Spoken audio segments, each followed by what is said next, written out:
Very good morning dear students. Science में हम chapter 13 sound पढ़ रहे हैं। प्रीवियस वीडियो में हमने how is sound produced, characteristics of vibration and sound and musical instruments के बारे में पढ़ा था। आज के वीडियो में हम how sound travels, speed of sound, how we hear sound and noise pollution and causes of noise pollution के बारे में पढ़ेंगे। अब स्टूडेंट्स, हमें पता है साउंड क्या है। साउंड एनर्जी की एक फॉर्म है जो कि वाइब्रेटिंग बॉडी के द्वारा प्रोड्यूस किया जाता है। तो जब भी कोई बॉडी वो टकराती है या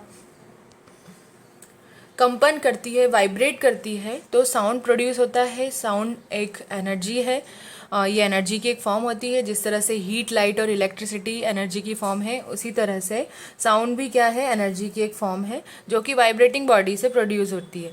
ठीक है, वाइब्रेटिंग बॉडी जो है ये क्या करती हैं, ये अपनी एनर्जी को जो आसपास के मॉलिक्यूल्स होते हैं उसी मीडियम में, जैसे एयर मीडियम यानी हल्का मीडियम है, और एयर से जो डेंसर मीडियम है जैसे कि वाटर है, वाटर से जो डेंसर मीडियम है ग्लास है, तो ये मीडियम होता है ट्रैवल करने का, सॉलिड, लिक्विड और गैस, इन्हें मीडियम कहेंगे। तो ये वाइब्रेटिंग बॉडी क्या करती है, अपनी एनर्जी को, जब भी कोई ऑब्जेक्ट वाइब्रेट होता है तो एनर्जी प्रोड्यूस करता है, और ये एनर्जी के जो मॉलिक्यूल्स होते हैं एक जगह से दूसरी जगह पर यानी आसपास के मॉलिक्यूल्स को ट्रांसफ़र कर देते हैं जिस मीडियम में वो पाए जाते हैं, चाहे वो एयर हो, लिक्विड हो या सॉलिड हो। ठीक है, और साउंड जो है स्टूडेंट्स वो वेव्स की फॉर्म में यानी तरंगों की फॉर्म में ट्रेवल करती है। अब जैसे पॉन्ड है, पॉन्ड में हमने कुछ चीज़ फेंकी या हम पॉन्ड में गिरते हैं तो क्या होता है, जैसे हम पॉन्ड में गिरते हैं तो उसके बाद जो है जल तरंगे बनने लग जाती हैं। ठीक है, कोई चीज़ हमने फेंकी है तो ऐसे राउंड राउंड शेप में है जो है वेव्स बनने लग जाती हैं, और साउंड भी वेव्स की फॉर्म में ट्रेवल करता है, और फिर ये वेव्स हमारे कानों तक पहुंचती हैं। और साउंड को भी जो है मटेरियल मीडियम की आवश्यकता होती है ट्रैवल करने के लिए। तो मटेरियल मीडियम सॉलिड, लिक्विड और गैस भी हो सकता है। अब यहाँ पर एक्टिविटी दी गई है to show that the sound requires a medium to travel. तो साउंड को ट्रैवल करने के लिए मीडियम की ज़रूरत होती है। अब आप यहाँ देखेंगे ये बेल जार दिया गया, बेल जार के अंदर जो है क्लॉक रखी हुई है, अलार्म क्लॉक है। अलार्म क्लॉक जो है सेट कर दिया है, और यहाँ पर जो जार है इसमें है ना एक ऐसा एयर स्पेस दे रखा है, हम इसको वैक्यूम पंप भी बोल सकते हैं। इस तरह से कनेक्ट कर रखा है, ये पंप है, ये पाइप जो है ऐड कर दिया इसमें। अब जैसे ही हम जितनी ज़्यादा एयर इस जार से निकालेंगे तो साउंड क्या होगा, साउंड जो है फीबलर हो जाएगा। अलार्म क्लॉक की जो आवाज़ है वो क्लियरली सुनाई नहीं देगी। तो ये जो है बहुत ही मतलब मुश्किल से कोई साउंड इसमें से सुनाई देगा, और इससे प्रूफ होता है कि साउंड जो है वो वैक्यूम में ट्रैवल नहीं करता है। और ये एक्टिविटी इसलिए की गई है कि जैसे ज़्यादा हम मीडियम को, यानी एयर क्या होता है, एयर एक मीडियम होता है, और जब तक बेल जार के अंदर एयर थी, एयर रहेगी तो ये अलार्म क्लॉक जो है वो साउंड करेगा, और साउंड करेगा तो ये एयर हमारे कानों तक पहुंचेगी, तो वेव्स, साउंड वेव्स ही हमारे कानों तक पहुंचेगी, फिर हम इनसे सुन पाएंगे। लेकिन जब एयर जो है, एयर निकाल दी जाए इस ग्लास जार से या बेल जार से, तो क्या होगा, साउंड सुनाई नहीं देगा। तो इससे प्रूफ होता है कि साउंड को ट्रैवल करने के लिए मटेरियल मीडियम की आवश्यकता होती है। ना स्पीड ऑफ साउंड, साउंड की स्पीड हम देखेंगे। साउंड की स्पीड जो है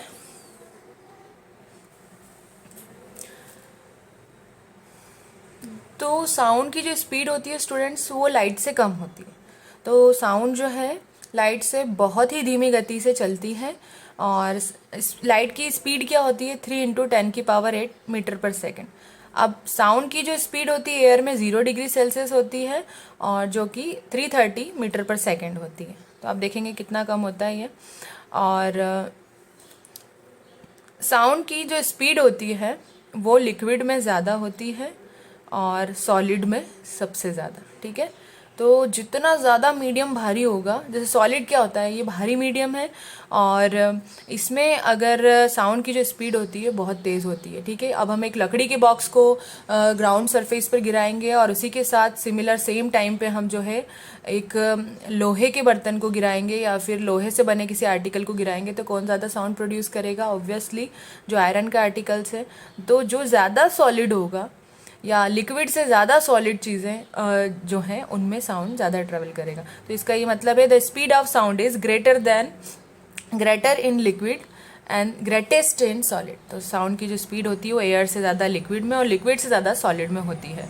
अब हमारे द्वारा साउंड जो प्रोड्यूस किए जाते हैं तो हमारे गले में है ना वोकल बॉक्स होता है। स्टूडेंट्स आप सभी अपने नेक पे हाथ लगाएंगे और कुछ वर्ड्स निकालेंगे तो आप देखेंगे कि हमारा गला जो है वो भी वाइब्रेट करता है। और इसका ये रीज़न है कि हमारे जो नेक है उसमें ऐसी वोकल बॉक्स या वोकल कॉर्ड्स या लैरिंग्स पाया जाता है। तो साउंड बॉक्स पाया जाता है हमारे गले में, साउंड बॉक्स को हम लैरिंग्स कहते हैं। तो ये लैरिंग्स किस लिए रिस्पॉन्सिबल होता है? साउंड प्रोड्यूस करने में। ठीक है, ये हमारे गले में ही पाया जाता है। इसमें 2 मसल टिश्यूज़ होती हैं जिसे वोकल कॉर्ड्स कहते हैं। ये वोकल कॉर्ड्स लगी हुई इस तरह से, उनके बीच में से जब हम बोलते हैं तो एयर पास होती है और इस वजह से गला हमारा वाइब्रेट होता है। ठीक है, और अगर हम बात करें ये वोकल कॉर्ड्स की, लैरिंग्स की, साउंड बॉक्स की, तो स्टूडेंट्स ये महिलाओं में और बच्चों में छोटा होता है पुरुषों की कम तुलना में। और आपने देखा होगा गले में से एक हड्डी निकल आती है लैरिंग्स के पास, आप देखेंगे उसको एडम्स एप्पल बोलते हैं। हमने प्रीवियस चैप्टर में पढ़ा है, चैप्टर 10 में, reaching the age of adolescence में। और इसमें क्या होता है, एडम्स ऑफ एप्पल जो है बाहर होता है और आदमियों की यानी जो मैन होते हैं उनकी या बॉयज़ होते हैं उनकी वॉइस जो है वो हॉर्स होती है और कर्कश होती है, भारी आवाज़ होती है, टूटी फूटी आवाज़ होती है। और महिलाओं की और बच्चों की आवाज़ तीखी होती है। और इसका रीज़न ये है कि इनका जो वोकल कॉर्ड होता है वो छोटा होता है मैन की कंपैरिजन में। ठीक है, और आप देखेंगे यहाँ पर डायग्राम दिया गया है और महिलाओं की और बच्चों की जो फ्रीक्वेंसी होती है पुरुषों की तुलना में ज़्यादा होती है। तो पुरुष जो साउंड निकालते हैं, प्रोड्यूस करते हैं, उनकी फ्रीक्वेंसी जो है वो महिलाओं और बच्चों से कम होती है। तो फ्रीक्वेंसी जो है वुमेन और चिल्ड्रन की ज़्यादा होगी, लेकिन जो वोकल कॉर्ड्स की बात करें तो पुरुषों का वोकल कॉर्ड्स बड़ा होता है और जो कि हमें गले के बाहर भी दिखाई देता है।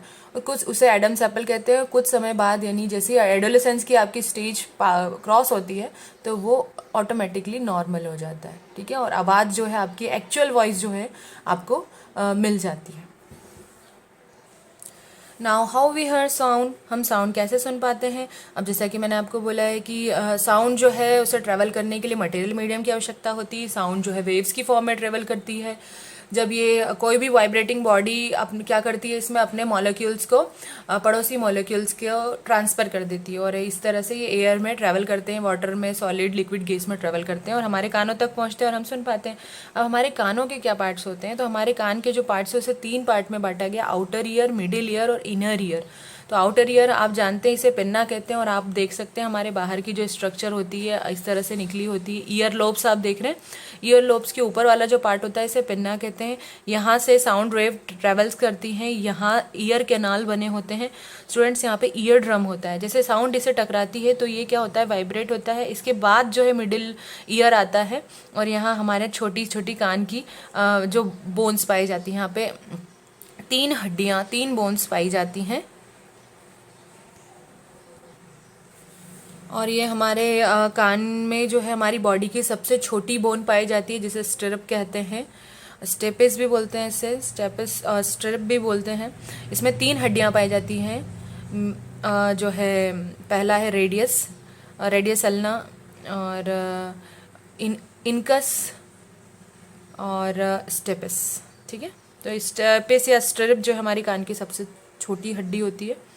और आप देखेंगे सेमी सर्कुलर कैनाल्स होते हैं, इस तरह से देखोगे ये कॉकलिया है, ये जो आपको एक शंख के आकार का दिख रहा है इस तरह से। ठीक है, यहाँ से ईयर ट्यूब गई है, आप देख सकते हैं, जैसा कि मैंने आपको बताया अभी सेम यही है। इनर ईयर की हम बात करें तो इनर ईयर थोड़ा इम्पॉर्टेंट है और अभी जो आउटर ईयर है, मिडिल ईयर है, ये मैंने अभी आपको जस्ट एक्सप्लेन किया। इनर ईयर क्या है? ये जो है इसमें कॉइल्ड ऑर्गन पाई जाती है, कॉइल्ड ऑर्गन से है और जो कि साउंड को सुनते हैं। और ये सेमी सर्कुलर कैनाल्स होती हैं, इनमें सेमी सर्कुलर कैनाल्स आप देखेंगे इस तरह से पूरी तरह से गोल नहीं होती हैं और इनमें एक फ्लूइड भरा होता है, लिक्विड फ्लूइड होता है।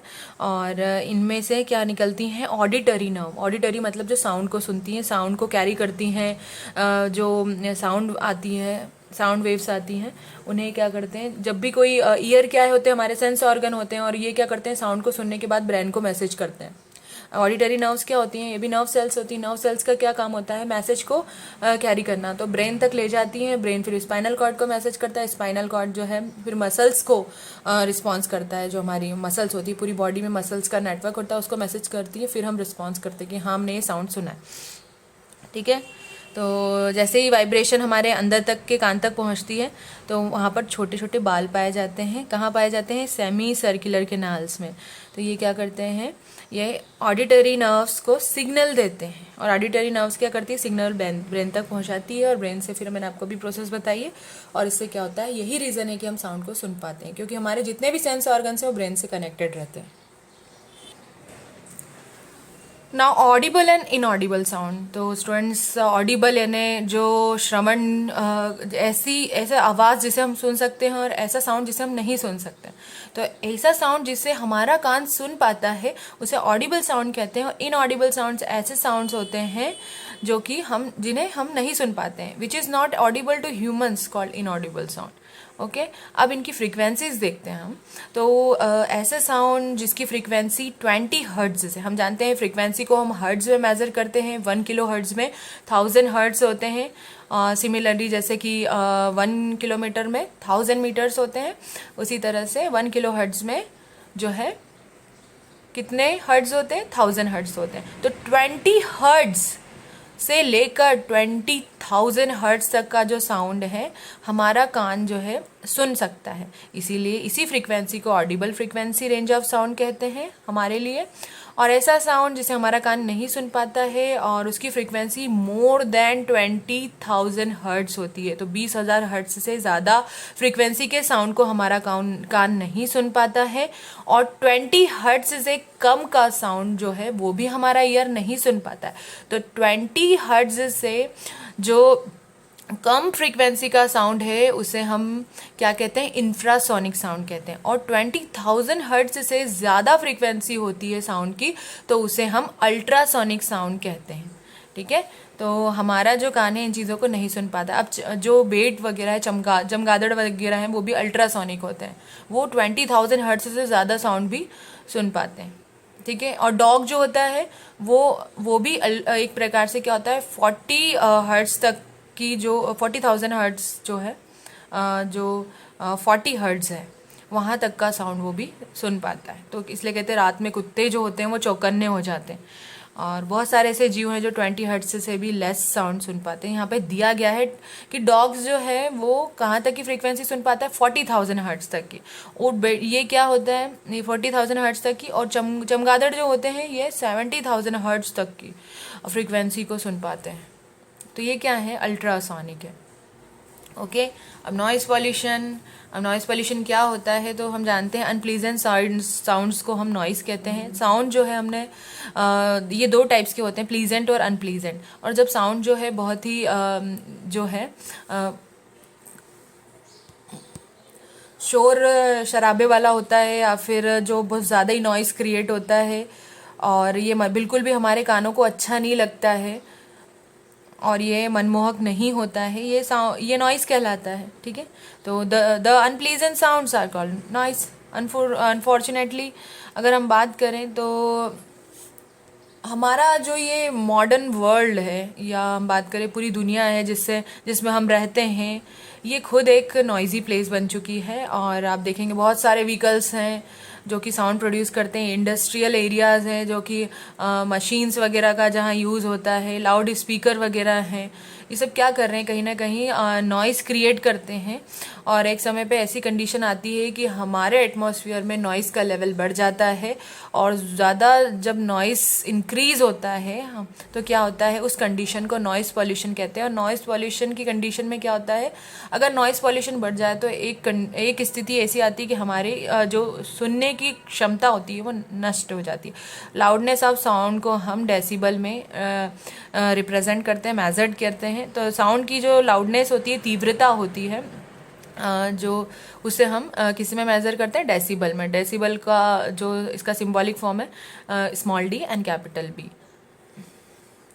अब देखेंगे नॉइज़ पॉल्यूशन के हार्मफुल इफ़ेक्ट्स क्या क्या है। तो नॉइज़ पॉल्यूशन क्या करते हैं, ये एक इंटरफेयर करता है हमारे स्पीच में। और जब हम एक दूसरे व्यक्ति से बात कर रहे हैं और बीच में बहुत ज़ोर से शोर हो रहा है, तो क्या हम उसमें बात कर सकते हैं इस मीडियम में? बिल्कुल नहीं कर सकते हैं, क्योंकि जब दो व्यक्ति आपस में बात कर रहे हैं, कोई मशीनें शोर कर रही हैं या स्पीकर बज रहे हैं, तो जो है यहाँ पर हमारी स्पीच इंटरप्ट हो जाती है, ठीक है। और नॉइज़ी इन्वायरमेंट क्या करता है, हेडेक क्रिएट करता है और हमें हमारे वर्क से जो कंसंट्रेशन होता है वर्क से रिलेटेड, हम कंसंट्रेट नहीं कर पाते काम करने में, ठीक है। अगर हम एग्ज़ाम की प्रिपरेशन कर रहे हैं और पड़ोस में शादी है, तो हम क्या स्टडी कर पाते? नहीं, हम इरिटेट होते हैं, क्योंकि यह क्या करता है, हमारी काम करने की जो कैपेसिटी होती है उसमें हम सक्रिय नहीं हो पाते हैं, सक्षम नहीं हो पाते हैं, ठीक है।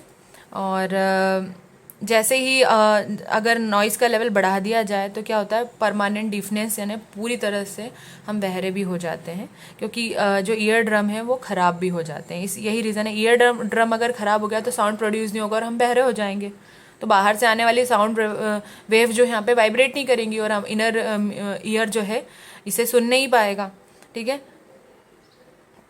और ज़्यादा साउंड अगर बढ़ा दिया जाए नॉइज़ पॉल्यूशन की कंडीशन में क्या होता है, ब्लड प्रेशर इंक्रीज़ होगा, नर्वसनेस होगी, टेंशन बढ़ेगा और हमारे जो है धीरे धीरे हमारे सुनने की जो शक्ति है वो भी कम होगी। अब 180 डेसिबल का जो साउंड अगर हो जाए तो क्या होता है, हार्ट अटैक की समस्या होती है और कुछ समय क्या होता है कि डेथ भी हो जाती है। ज़्यादा शोर से एकदम से हम चमक भी जाते हैं, डर जाते हैं। अब नॉइज़ पॉल्यूशन को कैसे चेक किया जाए, तो heavy machine should be kept on thick rubber mat to absorb vibration. तो जो भारी मशीनें हैं उनमें जो है थिक रबर मैट लगी होनी चाहिए, जिससे वाइब्रेशन को एब्जॉर्ब कर सकें। ये साउंड नॉइज़ पॉल्यूशन को कंट्रोल करने के उपाय हैं। अब लाउड स्पीकर का जो यूज़ है पब्लिक प्लेस में वो बंद होना चाहिए। अब ऐसे व्यक्ति जो फैक्ट्रीज़ में काम करते हैं और जो बस और इंजन ड्राइवर्स होते हैं, मैकेनिक्स होते हैं, वो जो कि नॉइज़ी एटमॉस्फेयर में काम करते हैं, उन्हें कानों में ईयर प्लग्स लगाने चाहिए।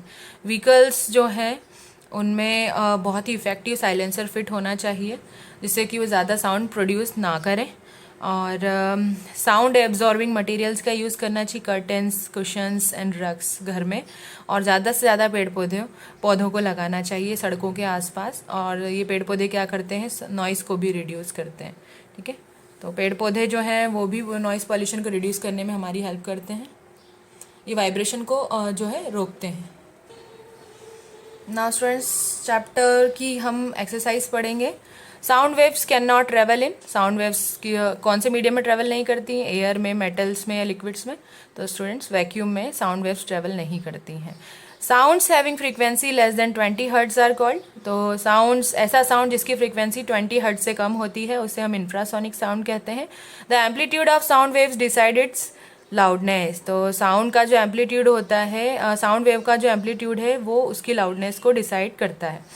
Next, what kind of musical instrument is sitar. Sitar किस टाइप का इंस्ट्रूमेंट है, स्ट्रिंग इंस्ट्रूमेंट है, विंड इंस्ट्रूमेंट है या परकशन है? तो स्टूडेंट्स, सितार जो है वो एक स्ट्रिंग इंस्ट्रूमेंट है, ठीक है।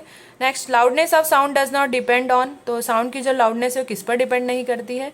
तो साउंड की जो लाउडनेस है वो फ्रीक्वेंसी ऑफ वाइब्रेशन पर डिपेंड नहीं करती है। Next, the range of Audible frequency for the human ear is. अब हमारा कान कितनी फ्रीक्वेंसी को सुन पाता है? 20 हर्ट्ज से लेकर 20,000 हर्ट्ज तक की। इससे कम और इससे ज़्यादा की फ्रीक्वेंसी हमारा ह्यूमन ईयर नहीं सुन पाता है। Now fill in the blanks. Sound requires medium to travel. So sound को ट्रैवल करने के लिए एक मटेरियल मीडियम की आवश्यकता होती है, सॉलिड, लिक्विड और गैस होता है। साउंड वैक्यूम में ट्रैवल नहीं करता है। वैक्यूम की स्पेलिंग आपको अच्छे से पता होनी चाहिए, VACCUM नहीं होगी वैक्यूम की स्पेलिंग। वैक्यूम की स्पेलिंग है VACWM, ठीक है। द नंबर ऑफ वाइब्रेशन पर सेकेंड इज कॉल्ड फ्रीक्वेंसी। अब पर सेकंड में जितना वाइब्रेशन होता है, कोई वाइब्रेटिंग बॉडी जितना वाइब्रेशन करती है पर सेकंड में, उसे उसकी फ्रीक्वेंसी कहते हैं। फ्रीक्वेंसी की जो SI यूनिट है स्टूडेंट्स वो हर्ट्ज है। High frequency sound that can not be heard by us are called ultrasonic. ऐसा साउंड जिसकी फ्रीक्वेंसी 20,000 हर्ट्ज से ज़्यादा होती है उसे अल्ट्रासोनिक कहते हैं और इसे हमारा कान नहीं सुन पाता है। Time taken to complete one vibration is called time period. अब एक वाइब्रेशन होने में जितना समय लगता है उसे टाइम पीरियड कहते हैं। Pitch of sound depend on frequency of vibration, तो साउंड का जो पिच है वो वाइब्रेशन की फ्रीक्वेंसी पर डिपेंड करता है। नाउ ये मैच द कॉलम है। फ्लूट, फ्लूट यानी जो बांसुरी है वो क्या होती है, वाइब्रेटिंग एयर कॉलम है, इसका सी आएगा, मैच करना है आपको। हाई पिच्ड साउंड क्या होता है, हाई पिच्ड साउंड जो है हाई फ्रीक्वेंसी होती है उसकी। साउंड बॉक्स क्या है, साउंड बॉक्स जो है वोकल कॉर्ड्स होता है एक प्रकार का। पिच क्या है, पिच जो है वो फ्रीक्वेंसी ऑफ वाइब्रेशन है।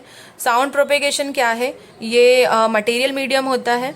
और लाउडनेस क्या है, वाइब्रेशन का एम्पलीट्यूड होता है। तो इस तरह से आपको मैच करना है। नाउ स्टूडेंट्स, यहाँ पर आपका चैप्टर 13 कंप्लीट होता है।